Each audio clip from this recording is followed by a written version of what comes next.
عظمت سے سبق سیکھے۔ اگر آپ رعایا ہے تو اس کی گود میں پناہ ڈھونڈے۔ اگر آپ فاتح ہے تو اس کے غالبیت کا مطالعہ کرے۔ اگر آپ نے شکست کھائی ہے تو اس کے علم و کرم سے عبرت حاصل کرے۔ اگر آپ عدل و انصاف کے متلاشی ہے تو اس کے دامن میں جگہ تلاش کرے۔ اگر آپ اپنے کاروبار اور دنیاوی جد و جہد کا نصب و نسق درست کرنا چاہتے ہیں تو اس کے حسین نظام کو اپنے نظر کے سامنے لائے۔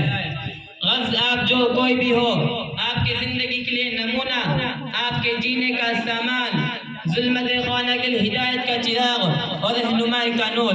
نظام اسلام کے خزانے میں ہمہ وقت مل سکتا ہے۔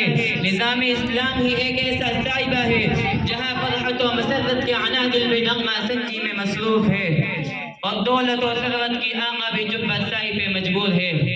میں اپنی تقریر کو ان اشعار پر ختم کرتا ہوں۔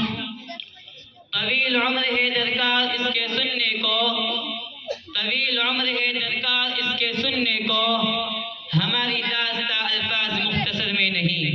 وآخر دعوانا الحمدللہ رب العالمین۔